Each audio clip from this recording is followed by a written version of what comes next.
My guest today is actor and comedian David Spade. You may know him from movies like Grown Ups and Joe Dirt, but now he's the host of a new game show called Snake Oil. This is Just Be with David Spade. Let's get into it. We're friends now. This is very exciting. I'm friends with David Spade. Like, you know, I'm a comedy snob and I don't like people that aren't funny. So you added to my funny arsenal. Yeah. How did you think Pete Davidson handled what's going on? Like the opening, statement about his father, which is tragic, and kind of saying it's time to laugh. I thought that was a pretty good segue into having a comedy show. There's not really any way to do that. And have you been through anything like that where you've had to kind of be funny when it's not that funny? I'm sure he did a good job. I didn't see it, but I know they always, like 9/11, there's things where you have to sort of make the transition. I mean, everyone's tuning into a comedy show, so you sort of know ahead of time if you're going to try to escape the news 24 hours, that's what you have to do. It is hard to be on it also and be sort of light. Fair. Because when you're a part of it, you're not an exception to all the problems going on. I haven't had that situation. I have had being mad and going on. You always have to be sort of fun and in a good mood to do comedy. And there's fights at SNL. There's art. There's getting off the phone in the green room when you're going on to do stand up, and you're in a bad mood, and then you have to just walk away. You're like, it's so hard to change up when you're in a bad mood to just be like yada da da right into John Benet Ramsey. You have to be like, yeah. It's very hard to do. So that's tough in comedy world. But what do you do? Because also you have we were on the show Snake Oil together, everyone. David Spade hosts it. It's on Fox. It's hilarious. I have to say it is I keep saying it's so stupid and smart. It is. And the thing is your dispassion and being unflappable works for it. So you can be a little grouchy in your comedy because it's kind of your whole shtick, right? Your bit. And it's who you. Yes, when we first met, it was Will Arnett said, I knew him. We just did Smartless. And then he goes, would you want to do this thing? Because we had a blast on podcast. And then he goes, I said, I'm not really, I'm not against game shows. I'm just not my thing. I'm not high energy. I wouldn't mind an easy job where I literally thought that job was spin the wheel and pick a letter. And then I would just be like this a half hour, and then money gun comes out, spray me. But it was really hard. So I said, yeah, because the idea sounded funny to me, kind of like Shark Tank, but one of them's fake, and it's kind of more comedic. Mm-hmm. Because once you see it, you were on my favorite one. I'm not even bullshitting. You were on the one that I said should go first because you're you're perfect for the show. You're no BS. I don't know if you've ever heard that before. Never. You're very direct. You've never heard that. And but you have a charm about you, and you're smart in business, and people buy that already because it's been proven, I guess. So I would never believe it, but it's been proven. Yeah, it's snake oil, but it's okay.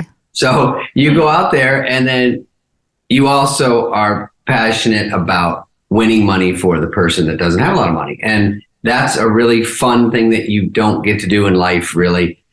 And it's on the line where your decision, you're steering her, could ruin it. And that's a weird part of the show too, that I didn't really notice until I was watching it for a while and doing it, going, this is so tough that anything they say to them, if they somehow lose, because all the stars were very sweet in really pulling for their person. You want them to win, of course. Mm-hmm. And your girl won it a lot.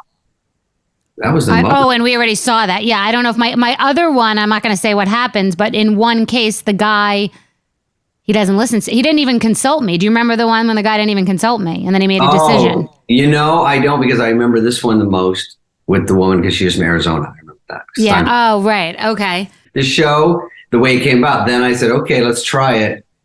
I just said, is it easy? Because I'm not really, they go, we want you to be the anti-game show host. I said, well, it's better because I'm more like a Letterman than a talk show host. I would make fun of the show. I'd make fun of myself. I'd make fun of them, the production. And they said, yeah, now when we shoot it, it's probably 4 hours. You were there. So we got it down to 4 hours. So it was 7 at first. I'm like, God damn, what could possibly be happening for 7 hours?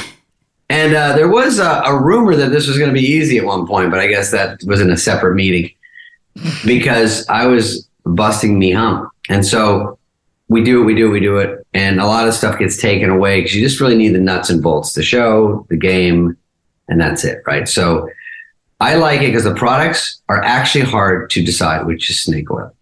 That's the best thing about the whole show. Beyond. Like, think it's easy, and it's not easy at all. No, it's a bait and switch for the audience. It's a great, I have to say, good for you, good for Will Arnett. It's a great show. I hope they continue, and I hope you are on it forever because it's fucking hilarious and very stupid. I came in with your energy level, and I left like giving everybody cars in the audience. You were like this, yeah. I liked it. Well, you did a great job, and it was fun because I want them to show more of the thinking out loud because. That last, in your episode that aired, the one that aired already, there's 5 products and you're trying to decipher which ones are real. And we were there for like 10 minutes doing it, in the show it's shortened, but it's like that one wouldn't make sense. You're just thinking for the audience because everyone at home, the good thing about it is people call me and go, you know what, I got 2 out of the 4. Or I got, my friend really was doing well. Because you can't help but just kind of, if you walk by and go, no, well, that one's fake. And then they show the next one, which looks even more stupid. And you go, okay, go back to the first one. And that's what happens. You start to go, remember the one time when there was that big bear, which you really broke that case wide open. With the batteries. Yeah. I cracked that case. You broke him down. It was like the spotlight with the investigator. And he goes, and you go, what does it run on? You kept going deeper. And he's like, I've only been coached to this far. And then he started vamping and he was not. He was like, it runs on AA. And I'm like, I think I've seen smaller vibrators that run on Ds. Right. Yeah. You're right. Because, your girlfriends have to use vibrators because you can't get it done. But yeah, well, you asked me to audition. So hopefully I'll come up with some good material. Because I want to open up for David Spade. That's my Oh, that's right. Goal. You do say funny things on text. So I was like, maybe. I did do stand-up one time, and I didn't know you. Otherwise, I would have called you for your advice. But I have a lot of respect for comedians for this one reason. I texted Chris Rock, Ellen, Kathy Griffin, Kevin Nealon. I ended up speaking to Kevin, a bunch of comedians, and every single one responded to me with advice. Except Ellen said, be funny. Like, that's literally what Ellen said. But Chris Rock gave me 3 paragraphs on really what to do. And I learned through that experience that everyone has a different, not just style, but like technique, like how to organize it, which I found fascinating. And like, I remember Chris Rock saying the end and the beginning is important. The middle is just a flow, and don't come with a posse, go private. And I think Kathy Griffin said the opposite of the private part. And then Kevin Nealon was the one who really made me realize that everyone had their own different vibe. Like, is it in and out with quick jokes? Is it like telling a whole story? And Kim Whitley told me that my way is ranting. And I didn't even think of it that way. So I thought it was interesting to organize it. And I wanted to know like what your process is. I saw you that last week up on stage, and I saw you working through stuff, which I think is really cool. And people probably like to watch you like at the piece of paper working through stuff. So what is your process? First of all, it's very nice everyone told you advice because it's so hard. Because when people are newer, I just feel like you have to do it so much. You learn yourself, but you have to keep going up and like recording it. And then it's excruciating to listen to yourself.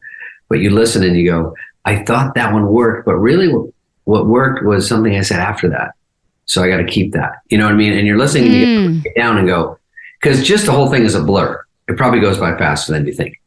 And it's terrifying. When you're watching that way, when I went out and did the first Johnny Carson, like that's how old I am. I got to do one Johnny Carson. When I walked out and I'd seen it this way, where the curtain and everything, the thing that threw me is walking out and then I saw cameras, audience, Johnny kind of behind me. And my whole brain was just filled with how different it was than I pictured. I was like, God, the floor is so shiny and black. And I had to walk up to my little X or my star, and I'm like, and I thought, it was like slow motion. I go, wait, I got to go now? And I couldn't it's hard to remember your act because this is occupying my brain. So that's a separate issue, but it's definitely takes a lot of repetition. When you saw me, that was actually a really fun night. That was like an unpaid corporate event. And corporate events are ones where you get paid a lot to come in and do it for like, an insurance company. This is all our best guys. They come in here. We bring our employees. We have you tonight, Stevie Nicks tomorrow, and everyone's a surprise. And then they get to have an hour of fun. And they're not always easy because they're like in the middle of, eating and talking. Right. And then they go, we got a surprise. And like, oh, this fucking guy. So then I go on and I'm like, but they're not a comedy crowd audience. It's usually lit. It's like a cafeteria. Sometimes it's in the day. They don't always go well, but it's really a grind because you really have to stay on your act because when you're not going well, that's hard too. You have to, because I'm editing as I go. I look at my set list and I'm like, get rid of that. They're not going to, nope. And I got to go. The other night I did the same thing. So for the audience at home is you come to an event. I think your daughter was a fan of all the Half Madison Sandler stuff. And I was like, the best. And The Wrong Missy is her favorite movie ever. Yeah. And so I said, the best thing is there's one event where me, Rob, and Adam are all going on, just coincidentally. I think you even were aware of it. And it's like a pay, people pay to come in, and it's for they're building a new urgent care or whatever. So that was a fun one for us because it was us three. And it's kind of fun for the audience because we know each other. So we're kind of making fun of each other, but Rob goes on. It was still sunny out. That's a kiss of death. When it's still light out, it's very hard to get the audience. Oh, fascinating. Yes. And there's no roof, so the laughs go straight up. It's outside. It's at my manager's house. And then behind it is the ocean. So it's too pretty. You'd rather look at that. So when it gets darker, I said, I cannot go on until it gets darker. So Rob's vamping. Then they do the auction. Rob does great. He loves that stuff. He's better at it than me. And then I loved him, by the way. I loved him. Yeah, he's a good guy, and he's got a rap out there sometimes, but he is super nice, family man, and we always crack up on the road. I've known him forever. And so he was doing great, brought me up. I went off the notes because those kind of things, people have more fun if you're off your act. If I make fun of the house, if I make fun of, who was in the front row? Oh, Pierce Brosnan and Cindy Crawford. So I didn't even see them. And then in the middle, I'm like, hey, blah, blah, blah.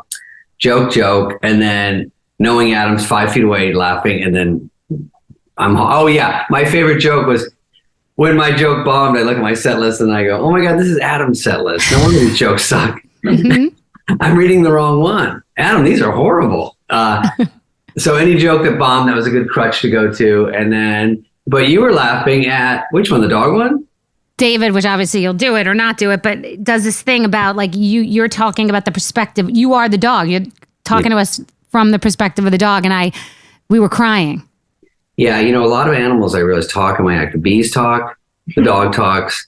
I don't really think of it that way, but later I look through and I'm like, God, maybe that's something that's one of my hooks that I do because it just makes me laugh when you look at other perspective. That one was the dog that doesn't act embarrassed enough when he falls at my house, and he acts like nothing happened. And so I walk you through what's really going through his mind. Anyway, you have. He's like, hey, that was my bad. I fucked up, and I did overshoot whatever he said. It's really fucking funny. He's not the zoomies. He fucked up. He's like, I came in too hot. There's hardwood floor. I didn't time it right. I have long nails. You're gonna fall. I started to spin. I was hydroplaning. Jesus, take the wheel. I hit the piano. It was a shit show. Yeah. I obviously knew what happened. I acted like I didn't. I walked away like, hey, so what else? What are you guys watching? Magnum? But I did know. And let's keep this in the house because, a lot of the dogs in this neighborhood look up to me. So it's really just a long string of talking like a dog. And it's funny to me. That's a clean one too. That's a clean one. Jesus Take the Wheel was the best part. But Adam, that's my favorite part. Jesus Take the Wheel. I don't know why. And that's jumped off the page. And then Adam but he also, I don't know if that's coincidental, did something about his dog and his dog looking at his penis. About his dog looking at his penis. And he's like, I know, I saw something about, I'm not going to give up his joke because you guys are on the road. But I don't know if there's something there with you guys and animals, like the perspective of animals. Everyone loves pets. It's fucking hysterical. Like what they're actually thinking I don't know. I was crying. Well, when really funny. We were in the back, when you do a corporate event, just more inside baseball, they usually say, keep it clean. And that's tough because you can't always keep it clean. And, but they mean, I won't say the raunchy version, but they had one guy there that was talking about going down on a girl or something for 15 minutes. And, people are eating them. So I think that's what they mean. That's really what they mean. They don't mean, don't say the F word. People can handle it. And mine is kind of light and stupid. So it's more silly where even if I'm talking about porn, it's not even that dirty where no one complains after when I do shows. So I can work stuff in where they say, don't even say the F word. And I go, okay, I say it 15 times. No one even notices because it's not filthy dirty, Right. Go, I know. You just don't want people recoiling like, holy shit, this is rough. And Adam backstage, I go, shit, there's kids here. And I don't know, man. Do you have anything dirty? He goes, I go, how long are you going to be clean? He goes, 5 seconds. He goes, I can't go one song without. I said, oh yeah. So I said, so I don't care. You don't care. And he goes, no. And I said, they don't care. And then I asked Gervitz and he said, no. The only kid was my daughter. I know that's the only kid I saw though. And I go, shit, there's kids here. They go, there's one. And she seemed like she could handle it. So to give you guys context, Mark Gervitz is a power manager who I've known for 30 years. A girl that I know dated him, was in love with him, and he was like her big, and he wasn't that interested. So it's the opposite of that because he didn't come around for that her. Side story. She was in love with him. So anyway, he was always a power manager, even back then, always in comedy. And I used to work at Broadway Pictures for Lorne Michaels. I coincidentally did the Tommy Boy and Black Sheep premieres. So I've been in your sphere for a long time. I remember you being in Lauren's office with Chris Farley on his couch when I was working there. So crazy. Mark Gervitz, I texted him a while back and said, because Bryn loves comedy. And I said, listen, I know there's nothing going on now, but she's obsessed. She's seen all of Adam Sandler's movies. The Wrong Missy's her favorite thing. Like I've told him this stuff. Yeah. So he said, this is your night. You got to come. And then the charity emailed me after I had paid for the tickets, booked the travel, canceled a trip to go away somewhere else, and said, oh, you have a child and this is PG-17. I said to Mark, this is fucked now. It's like 2 days away and I'm going. And he's like, listen, they just don't want to be performing their acts for a bunch of kids. So I'll get you in. It's my house. So Bryn was the only kid. And the three of you are that was dirty. And afterwards she was like, Mom, I want to go take an improv class. By the way, let me say, your daughter was I said to Rob or Adam backstage, because Gervitz came back and I said, Adam, Bethenny has her kid here. Will you say hi? And he said, yeah. He's always nice about that stuff, especially when it's not overwhelming. I think that's what anyone is. You are. Like, if you're with too many people and there's pictures starting, you go, uh-oh, this whole restaurant's getting in on this once you open it up. So he was sweet. Your daughter was so genuinely like, nice and innocently sweet. It sounds crazy, but it's not as common as you think. She was just very complimentary, nice, and was not pushy, not anything. I just was like, walked away going, oh, what a sweetheart that was. So good job. Thank you. Put that one on you. Thank you. I give her some credit too. And then I remember I saw at Gervitz, that guy, the rich guy that power manager's a bit strong, but he is my manager. Is it though? Isn't he a fucking comedy power manager? He does have comedy. Nealon, who's a genius. Zach Galifianakis, me, Bill Maher, Dana Carvey, Dennis Miller, Sandler's involved in. They have so many there. Yeah, you're right. It's a comedy factory over there. No army at Farley, so forever they have a lot of SNL. But I did that gig. He has his own. That wasn't his show. Remember, because we were making fun of it. It was his house. He lent his house. It's like an old cheesecake factory. And his that's the one I forgot to say because it kind of does. And he has his own charity, for EB. So we do it, and 1 year I opened for like Jackson Brown. The next year they have a comic. Zach Galifianakis did it with Tom Petty or, Sting or something. So it's always fun. It's the same small area. It's like a great place to see a show. So I'm seeing Zach, who I think is hysterical, and he's got his notes out. And I'm like, the same thing. I go, there's a ton of fucking kids here. I go, I did last year. And when I got up there, I was a little thrown because they're sitting in the front. It's like a family barbecue. And I'm like, no. These jokes aren't all my dog talking and funny things. This is like, so I go, what are you going to do? And he goes, shit, I gotta be clean. And he's looking at stuff. And then he goes up, he does one joke and he goes, fuck it. And he goes right into all the dirtiest shit within one joke.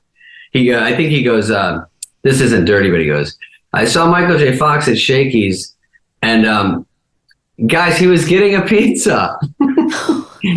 Shakey's is a little rough, but and then he did another one, which I don't think I can do, Heather, because I think he doesn't do it anymore. But it was so dirty, and we were like this. Everyone was Macaulay Culkin in the audience. I love how you have an audience when you do podcast. You have your own audience. You have like a built-in studio. Yay! No, half a meter. I have about 40 people here. And they come over. There's a spillover room where they watch on the monitor. And then, no, they get paid. They all get an apple. I like my snake oil audience. Every time they go, go all 5, bet 5. I go, don't listen to these idiots. They don't care. They yelled at the last person. They walk away with the same money. You lose 100 grand. Remember this part? I'll give it a little BTS, which I give snake oil this because they try to run a really tight ship there. I was new to it too. You were probably like, I'm there, like 4 days when I saw you. So I'm getting used to it. But your person you help, your contestant, which is how the show works, celebrity helper that knows business. She was a sweetheart, and the game is slightly complicated. And that's what we're trying to simplify it. But I over explain it, which is half my battle going, we're talking to them first like they're 7th graders and now like they're 1st graders. Like they're looping stuff in to go. And again, the word snake, it's not a real snake. It means, so they just really have to make sure everyone understands it. Literally single person. So I say to you too, you got to the final round. I can say this because I already heard. You got to the final round. Now in the final round, there's all these products. It's going to sound crazy right now. People at home are going, let me see if I follow. There's 3 products. 1 is snake oil. 2 are real. You have to pick the fake one and you get 50 grand. If you want 4 products, a little harder. 1 is snake oil. You get 75 grand. If you do all 5, which is the hardest, and you pick the 1, you get 100. And right when I finish, she goes, 5. Because the crowd's going, 5. And she goes, live for her. And I go, wow, okay, 5. And then someone in the crowd goes, she doesn't get it. And I go, oh, do you not get it? And she goes, no, not really. And I go, oh, okay, well, and we stopped. And then they came over, the producers came over to you guys, and I walked over while they're explaining it, because it is a little complicated. And if she didn't get it, like legally, we want to know what you're getting into. And a lot of people do pick 5 because they go, fuck it, let's roll. I didn't come here to, So right. I walk over and I was going to make fun of you because you know everything. And you go, this is so hard. And I go, what? Why do you not know? This is so easy. You're supposed to be telling her. And then you go, well, this part is a little, and I go, right. So anyway, you guys obviously got it. And then she did it. And then she won. Actually, you were the one with the baby with all the things coming out of his head. Guys, he's the hero. He's wearing the cape. He's the guest. So the customer's always right. But no, $220,000 this woman won. 5 products. I picked the one that was snake oil. No one did that the whole week, they said. So my prize. You killed it. And we were realizing what makes a good show. And what makes a good show is when somebody like that wins a lot of money. And my reactions are real. My friend in Arizona goes, I actually like that you are, I don't know if you're acting, but you're shocked. And I said, yeah. I tell them I don't want to know. So I'm just as dumb as everybody. And I'm always in my head going, well, that one's for it. And then when it is real, I can't believe it. And like the rat heart necklace, was that on your show? Yep. The rat heart necklace, and I go, no chance. And then it goes up against something stupider. And I'm like, it's like meat whiskey or something. I'm like, God damn. Oh, no, you're great. It's either a rat's heart is in a vial around your neck, that, or your grandmother's ashes have been put into an Etch-a-Sketch so you can do art with your dead grandmother's ashes. I thought the ashes was right because a rat heart, insane. They go, so when they quiz them, they go, you have your own rat or do you have to bring a rat? And she goes, we have rats or you send us a rat you like. And you dig out its heart. Right. What's that shipment process like? Yeah. Yeah. Any FDA or any agencies involved in this? She's like, no, it's sort of an underground thing. It was smart of Will Arnett to have you do this because it's like really, you kind of have had an alternative career to say the least. Like you always do depraved, fucked up shit. And this is like the perfect mainstream network television depraved thing that you get to do. I mean, have you created your career like by design or do you just fall into things? Like, have you created, did you set out with a trajectory for your career? Like, this is how I want it to go and I'm just doing it my own unusual way? Unfortunately, I didn't read all those books because when I was starting stand-up, I said, if I make enough to pay my bills, I will quit school. I will quit jobs, quit school. And I went early because I made $80 a week. And I said, okay, I'm there. And I was like, looking back going, $80. That's where you thought was the ceiling. But that was my only goal. I don't want to borrow money. I don't want to be reliant. And my mom won't get mad at me if I leave Arizona State because I want to do this. Once I realized I want to do something, that's different. A lot of people don't have that luxury. You want to do something. I did. I agree. That's so funny. I was just talking to someone about their kid. They were saying he doesn't have a passion. Like it's very usually if you ask for something in the universe, you really could get it, but most people don't know what to ask for. They don't know what they want. It's a very poignant. That's true. It's an interesting statement. You had a path.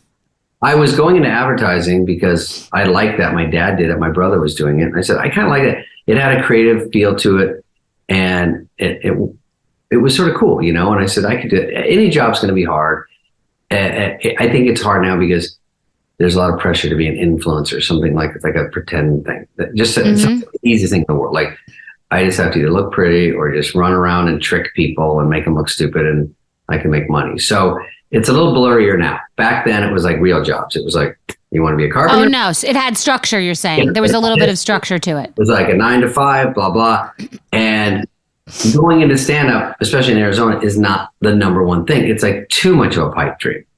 It was even probably worse than going to LA and being an actor, even though it's so nuanced and niche. So nuts that it would never happen. Yeah. No one was famous except maybe Hugh Downs, who I know you follow on Instagram. Yeah, of course. He unfollowed me. Irma Bombeck. And, these people that when I grew up, I was like, these are our stars. So fine. But so your question was, I didn't ever think of SNL or anything. I wasn't a character guy. I loved SNL, but I thought, if I could sort of crack this code of stand-up, it's so hard, which made it so great because I'm like, I thought I was kind of smart, but not that funny. There's everyone that's funny around work and this, and they get up there and bomb because it's a different muscle. So you got to try to do that. So I tried to do that and then get a little better, teensy bit better all the time and then get a little more. But, my big hook was there was no one when I came to LA that was 20 with white blonde hair that looked 15. So I wasn't even the best. I had a hook. Here's the lineup when I go the first night. Leno, Seinfeld, Paul Reiser, Kevin Nealon. I'm like, these guys are all like 35. Gross. But I just didn't look like a New York comic. And that was interesting. Wow. So you went to New York and that was LA. Wait, that was LA? You just said I went to New York. I started in LA and that's what the chalkboard said at the Improv. And I was like, and I did amateur night and these guys helped me get on and they said, yeah, you can call in for spots. I was like, even they were like, are you shitting me? Like right away. So I drove from Arizona back and I'd stay on their couch. I do like a spot at midnight. And then 4 days later, I do a spot at 8:30. And that was my week. And I got $28 each. I think it's still like 45, but it's not a lot.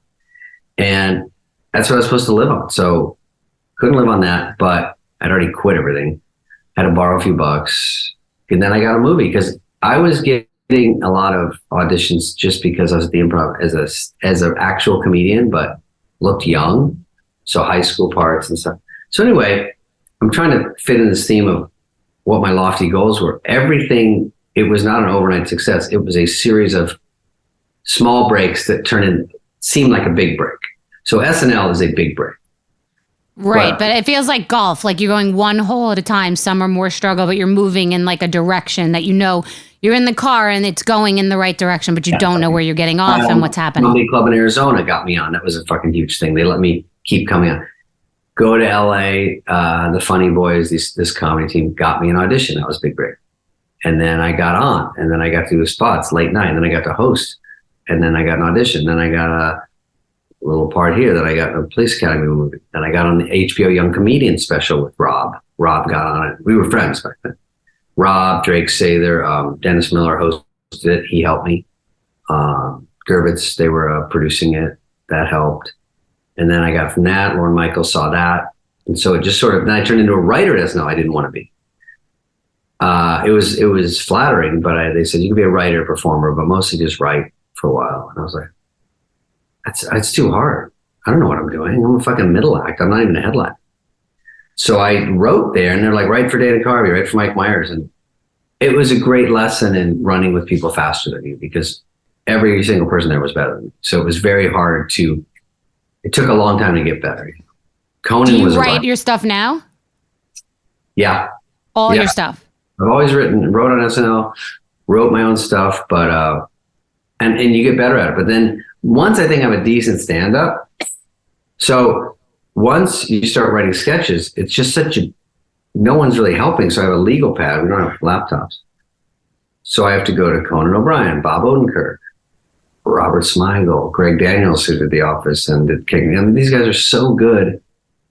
And they weren't super famous. They were just great, Mm-hmm.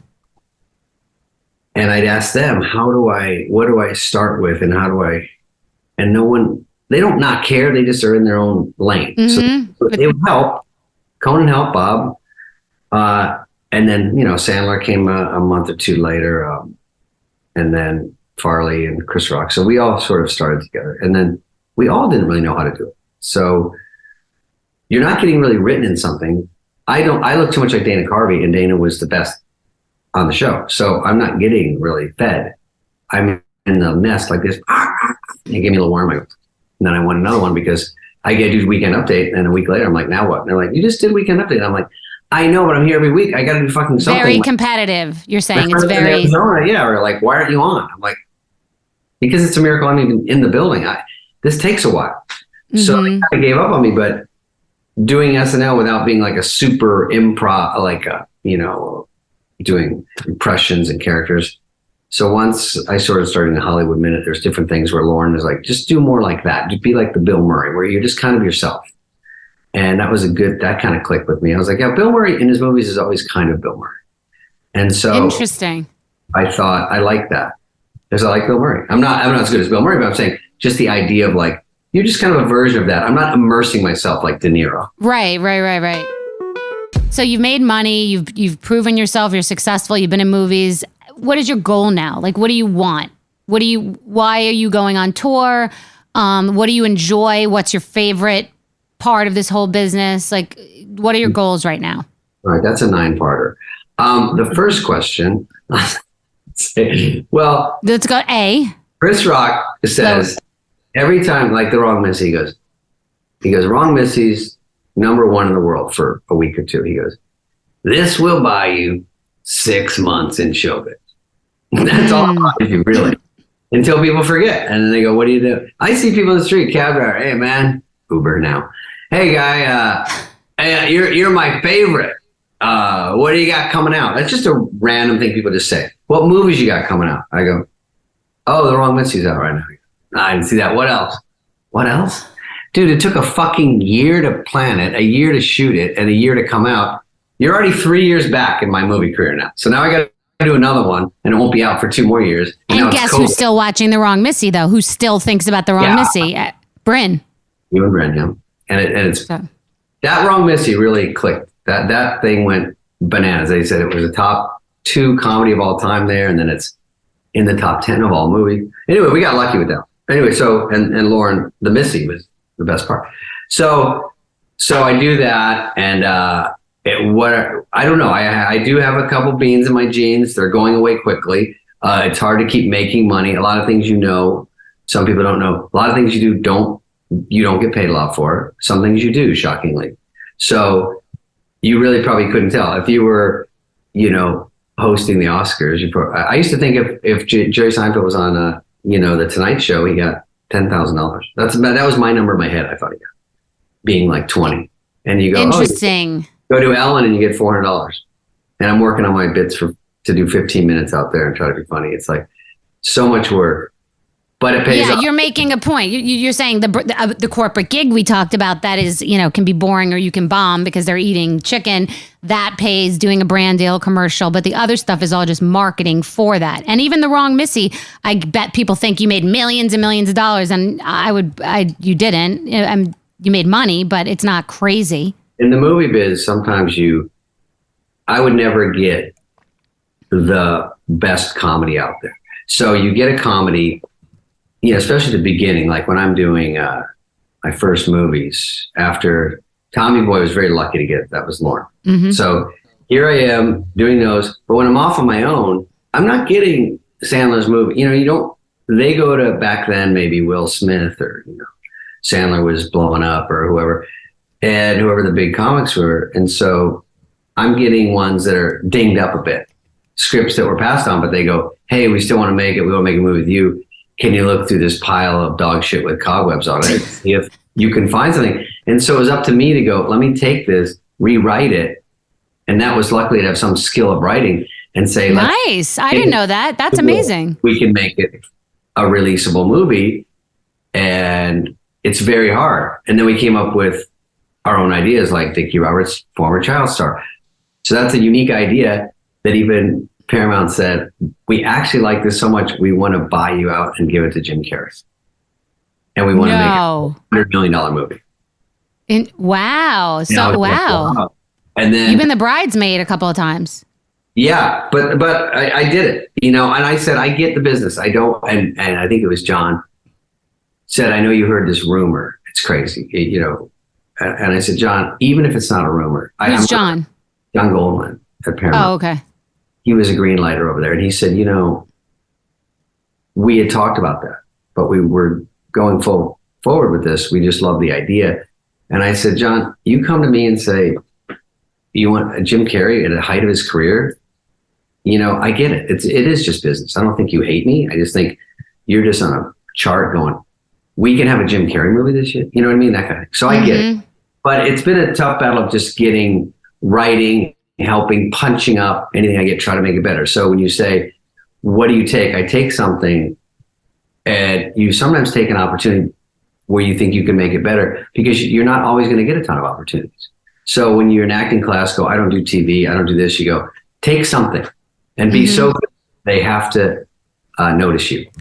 I agree. And we sound like we're the old people in the room, and we are, but I just think that a lot of young people want instant gratification and want to know, because of shows like Shark Tank, frankly, they think that at 24, they should know exactly what trajectory they should be on. And I think it's a disservice, because I think the road is you don't know where you're going to get off. You may hit a roadblock and then something amazing happens. I think just like the process is amazing. So many things have happened in my career that I could never have envisioned. So that's why, and you're still on that road. And that's why I ask, you're going on tour with Rob and Adam right now, or it's starting, because you mentioned I go on the road on my own, and now Adam wants to go on tour now. And I'm like, we had all summer off. So I have to go on my own tour, and then I jump on some of Adam's.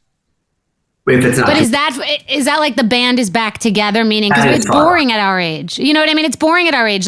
What do? We don't go out. We don't party as much. It's not, I'm sure once in a while you're the old guy in the club, but it's not 10 years, 15 years ago. So that's the action, right? No, I am so fucking boring now. And I'm good from about that window from 7 p.m. to 9:20. But it's right. It's fine. That's where you saw me the other night. Hey, you're hitting it. And then I'll be like, douche. But you didn't want, I know you didn't want to go, not meaning you didn't want to do that beautiful event, but you don't want to go. Then you get there, you had fun, you interacted. And then the minute you get there, you're waiting to go home. And now it's you're going on the road. You'll probably dread it, but you'll have the best time. It's we're just sort of bummed. I got Fort Worth coming up, Houston, all these places, and I don't go there a lot. So the gig itself is fun. It's always about getting there. It is tough. And the time change, and the ones. This weekend, one place was 30 degrees and the other one was 80. So you get off a plane, or you're like, holy shit. It just, all that stuff just, over time grinds you. But stuff like on the road with those guys is fun. I would do another grown-ups with them, 90% to just, because I think he does a good job with those. And it's so fun to see those guys. And when do we ever get together anymore? It's just so hard. So right.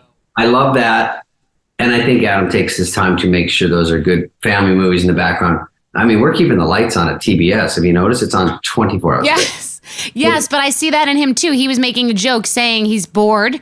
No disrespect to his life, his family, but we're all at a certain age where he like wants to go on tour because it's some action. I was talking to someone about that the other day. Like you're certainly not getting rich off of going on tour. What is that your favorite thing? What's your favorite thing? Doing a movie, doing stand up? Like what's your favorite thing? I do like stand up when I'm out there because it's so fucking hard still. I mean, to do an hour, I was just doing it this weekend, to get that connective tissue between jokes and to make it all make sense. And you say one word wrong, the joke doesn't work. And you're like, it's just hard. And you have to look over everything. And it's still something that I have to really try.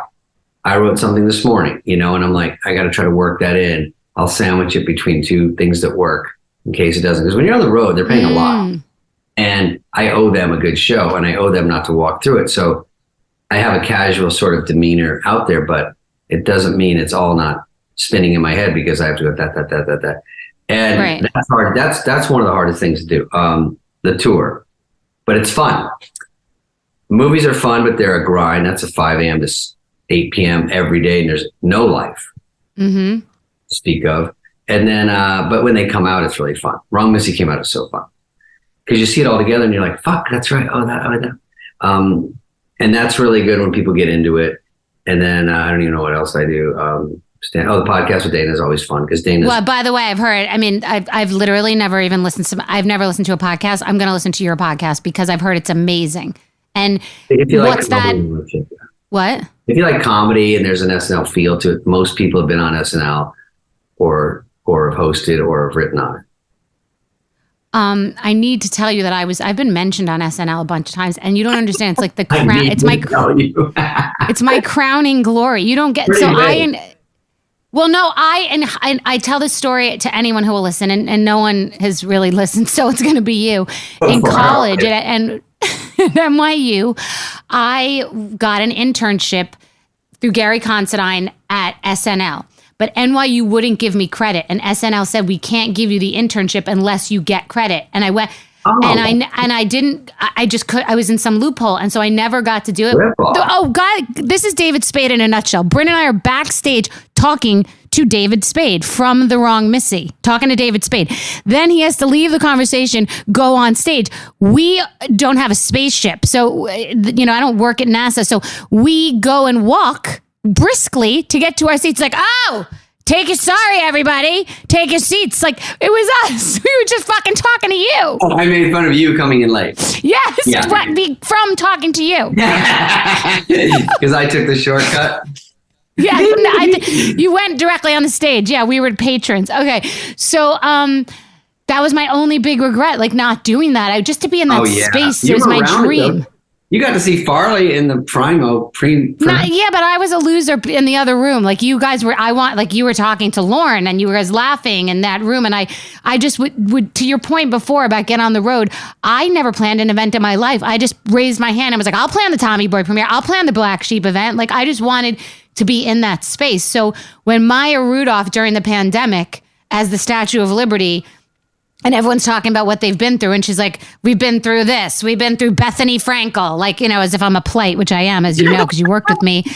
And then last weekend, the guy ordered a Bethenny Frankel rosé. Like, I die. That's like the greatest thing that's ever happened in my life. I'm so big time this week.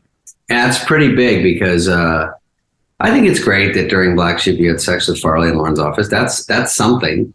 I mean, it was right, and then he passed away. So, I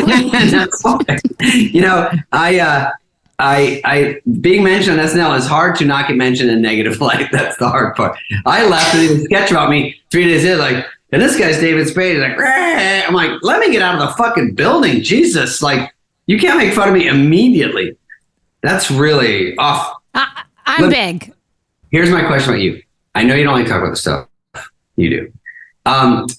Not the Golden Bachelor in general, but I have to say there's something to those shows where they They work everybody and get them drinking, and there is a reward for that. I have to say, on that subject in general. Oh, the reality reckoning. You took interest in that, which I found fascinating. You mentioned it to me at Snake Oil. I think it's so out there and obvious that people can't go, oh, that's not how it works over there. No, it's exactly how it works over there. It's all scripted. It's all whispers in ears. It's all do this. No one's getting rewarded going into a meeting going, I'm very level-headed. And they're like, get the fuck out of here. Like, is that what you want on The Bachelor? Is that what you want on any show? They're not The Bachelor. No. But there's always going to be a line. There's going to be a line, and it's been grossly crossed, and you're about to find out real soon, because there are nuances that you don't think about, that you don't know about, that are insane. Like, there are individual women who their lives have been ruined, who are like in deep, deep therapy. Like, it's bad. So I think there's a line. There's a line, and it's been crossed. You don't remember this, but you were on a show called Housewives of Beantown or something. New York. New York. And what happens is, I'm sure at some point they're like, you seem like a nice person. Is there any way you could break this bottle over your friend's head? I mean, it might keep you on the show another few seasons. I mean, and I'm not saying that. I'm just saying we like fun. We like people that are exciting, and you're flatlining lately. I'm sure they'd say that to so many people, because what does pay off? That's all that stuff. And what does happen is producers get excited about, promote, and wait for someone to fall off the wagon and really set the person up for failure. Like, it's the upside down. So in this space, it's a good thing if somebody falls off the wagon. That's fucked up. Right. I mean, listen, we all watch Jersey Shore. I want to see Snooki hungover, crawling out of a dryer in the morning and with a bounce sheet in her hair, wasted. And then she goes and gives someone an HJ. Fine. Now, when it comes back and they say, hey, Jersey Shore's back, they're all married and have their shit together, I'm like, why is that? Oh, yeah, no. I get it. And I'm for the line, too. Listen, I saw your act. You're totally all very inappropriate. I loved it. My daughter's now going to college. You saved me 4 years in private school after that show. And I'm completely inappropriate, too. But I ride the line. But I think crossing the line and intentionally choosing the really weak people that will let you exploit them. It's very cult-like. The weakest person, you can get to do anything because they'll do it. And that's where I think there's a line. And also to not be compensated for the exploitation, like to add insult to injury, years later, you're seeing stuff that you're not even being compensated for. So there's something massive that's there. There's like a CTE-ish equivalent of being on these shows, and later you're like, you've ruined friendships, you've lost job opportunities. You know, people see the dirty backstory of your life when you're like, that really isn't. I mean, I was trying to do better than that. Like, I agree. I'm not saying I don't agree, because listen, it all looks like fun and games. It's all entertainment. People with popcorn. Oh, look, she's wasted. Oh, look, she beat up her friend and threw her in the pool. But that stuff, that happens in real life. That sticks with you for years and years. And it's beyond that. There's drug use. There's sex. They want people to have sex. Of course, that's the greatest thing in the world when that happens on the show. The crux of the argument is it a work? That's why it's a hybrid gray area. Is it a workplace? So, I mean, listen, being at SNL is obviously not a normal workplace environment, and you've seen it all, and I'm sure it's evolved and changed. But that is a workplace, you know, even though there's a lot of crazy stuff going on late night, etc. This is a workplace, but it's never been treated as such. So the line has gotten totally crossed because you don't have to abide by any workplace concerns. This old comedian, Rich Scheiner, when I was starting out, I was at the Dallas Improv. The club owner says, why don't you stop by and do a set tonight? And he goes, just for fun. He goes, no, that's work. He goes, do I have to be anywhere? Do I have to do anything? That's work. So I think what you're saying is those shows, of course, they're like, you have a 7 a.m. call. We're doing a brunch, hair and makeup. You go, you have to be there at least 3 hours. You're going to eat. You're going to do this. You're going to interact. And we're going to do some one-on-ones. And that's work. SNL, right. When they say Jimmy Fallon was toxic workplace, and I don't know any of the story. I know Jimmy from the way I know him, which I love him. But I love him too. Made me think, I don't know if we're getting too far with, they said he was giving people dirty looks and stuff. I'm like, do you know what toxic means? I mean, it's thrown around too much. Like, You think? I agree. I've been on those shows, and all I said was every single time I've been on that show, he's been so gracious. Come in, and I have allowed for being that I'm a guest, and I know they're not going to treat me like shit. But I've been on all the shows, and that one's great, and he does not deserve to be canceled. I said that. Yeah, I think when I was on SNL, I mean, not beyond toxic, but, that's every job I've had in my life. Do you think when I'm there, Lauren puts me on his knee and bounces me and says, how was this week? Are you doing good? Yeah. No, he did. Right. You know what I mean? Right. I do. Problems. I got mine. These guys got this. Mike Myers is writing Rain's World. Everyone's doing their shit. No one's like, I haven't asked about how you are today. I'm like, I'm shitty. No, oh my God. Yes. Yeah, I just want to make sure you have a good, safe, and healthy work-life balance, and that I want doing a check-in, an emotional well-being check-in. Right.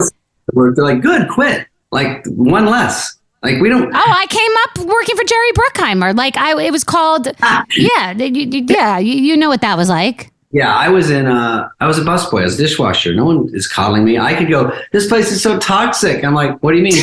It just means I don't like working. Right. I know. My boss has been an asshole from the day I started working in my life, every job. You always hate your boss. It's just the way it is. And to be allowed to go, I don't like it, and I don't feel safe, and I don't feel loved here. Like, I don't know what's happening. So it's getting a little too far. Maybe there's some things, but it waters it all down because the word toxic now means nothing to me.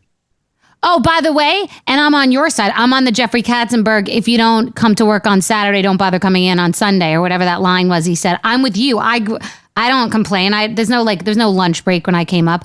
So even with that, that's why what I'm saying, with the reckoning, I'm accounting for all that. I'm not like this person that is like gone too far. Lol. Listen, I've been on both sides of the business. I've been a producer. I've been this. So I see it all. I see from both angles, but there is something to what you're saying. Of course, I think that needs to be looked at. So the fact that you're making it aware if anything happens, big from it, big changes, small, I think there is something there that they need to look at. It's real. Do you date civilians, or do you date people in the industry? And do you date? I usually date, what I would look for is civilian or up to Taylor Swift. I guess that's the mark, the highest. Oh, got it. So like my age range used to be 19 to 90. So you've got a big, I'm saying, you got a group. Most famous is Taylor Swift in the world, right? Yeah, I'm saying it's a large range. I got it. I got it. Well, no. I got it. Barista to Taylor Swift. More tricky.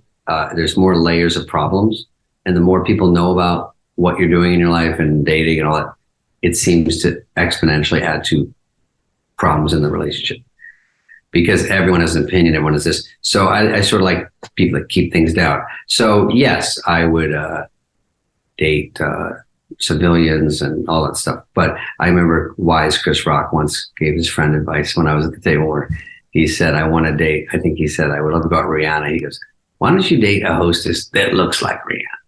That's brilliant. That's brilliant. Yeah, you don't strike me as someone who's looking for a tremendous amount of drama. And I like that by the way, no one signed up for having to share everything about their relationship. It's such a terrible situation. There's no upside. I'm looking at this Travis Taylor thing. Yeah. You cannot win in a situation where there are two peacocks in a relationship and you're in a snow globe that everyone's looking at. Travis Kelce, that Taylor Swift is going to move to the top of his resume. So now for the next 10 years minimum, even if they break up tomorrow, what's Taylor Swift like? How's Taylor Swift? He's like, I'm a huge football player. Like, I know, but you went out. And suddenly it diminishes a little bit of what he's done because it's too much over that. And that's what people love. So he's a fucking stud. I mean, I have really no problem with that other than it's a little obvious to me. Like, why are you driving a convertible when you take her? I'm like, what? I thought so too. It's like the queen's moves. This is like you're literally, she moves like the queen. Everyone sees every eyelash. This is all intentional. Not saying it's marketing, but they're both getting something from it publicly. Otherwise, they wouldn't be so public about it. A little itchy, but most people I know, you hear later they dated, or you're like, oh, they went out. And you're like, oh, but it's hard to squish it down because when people can see you, but you can see when she went out with that other guy, Joe, somebody, they didn't hear about it for 2 years. You didn't hear Pete. You're right. Even at Taylor Swift's level, you can date quietly. It's not easy, but famous people that date can hide it, and famous people that are out with it want to be out with it. So I like your secret style. All right, you go. Heather, thanks for laughing at David's jokes. And text me. Okay. Yeah, have a great day. Thanks for doing this, David.